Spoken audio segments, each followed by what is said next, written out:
the glorious freedom fighters of the glorious revolution. Toussaint Breda, whose name became the sweet Louverture, knew that he had to train former slaves into the world's best fighting army, or all would face the most terrible retribution. With no backup or support from the Mafa-oppressed Afro world, the glorious freedom fighters of Haiti stood alone.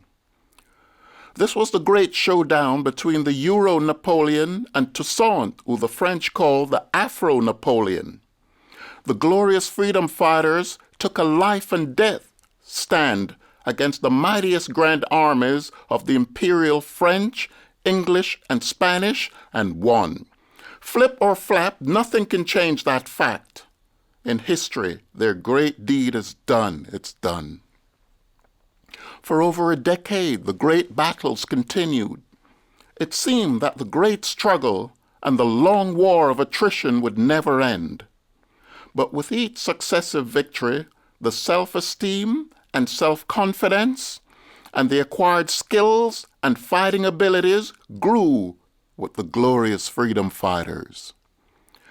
They learned from their trusted intelligence that the Spanish forces in the neighboring Dominican Republic were mobilizing for a surprise attack. They crossed over the border a few hours before dawn to defeat the Spanish and freed their slaves.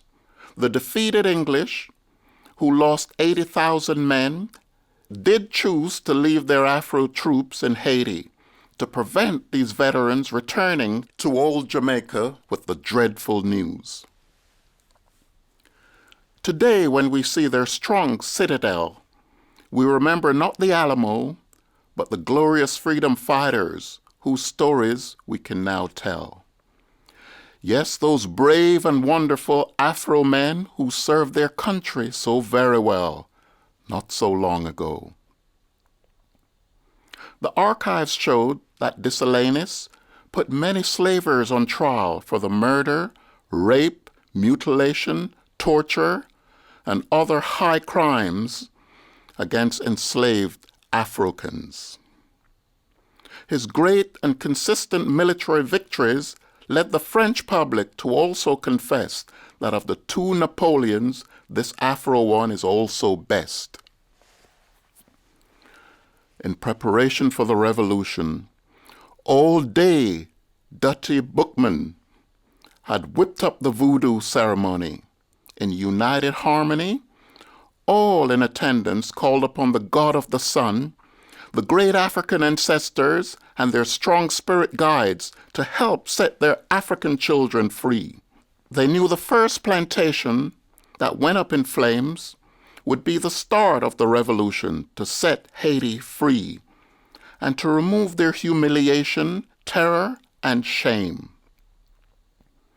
Sitting Bull would later organize the Ghost Dance and the Sun Dance.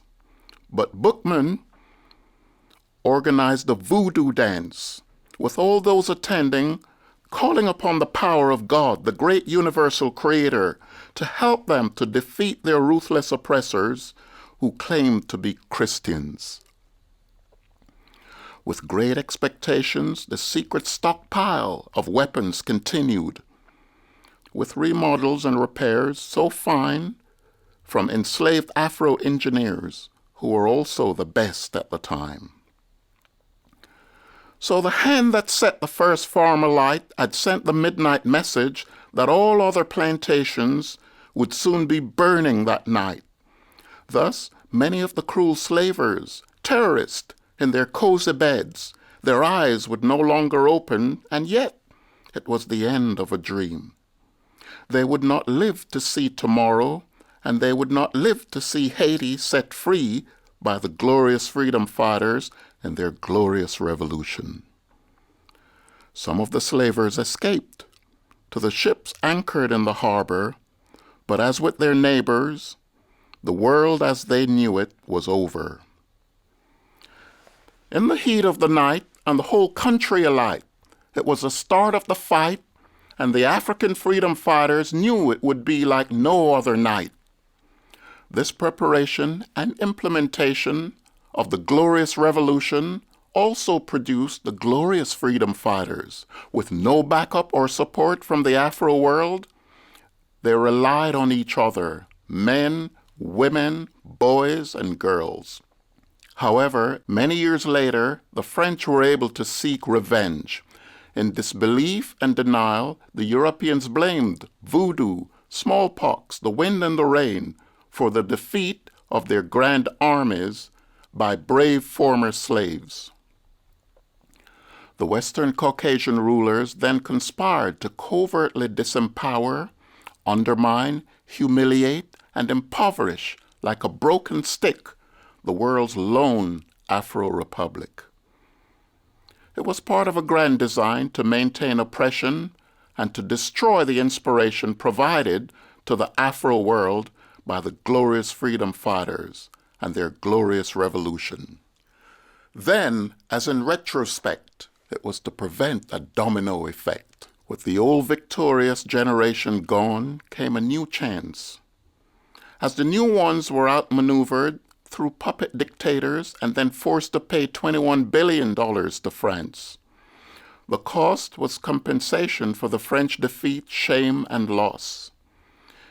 Enduring the blood, sweat, and tears of extreme poverty, the huge extortionate debt was paid within 200 years. This tip and other covert strategies succeeded in transforming one of the world's richest countries into the poorest and most oppressed puppet dictatorship. Gone were the days when the rich and prosperous Afro-Republic used its constitution to help inspire, free, and empower the Afro world. They had heavily financed the revolution of Simon Bolivar, and some of their best generals, veterans, and advisors ensured its victory in the war to free Central and South America. The suppression of these historical facts and the long years of poverty caused by the political oppression by puppet dictators are now coming to an end. It is time for restitution so Haiti can heal, revive, and have fences mend.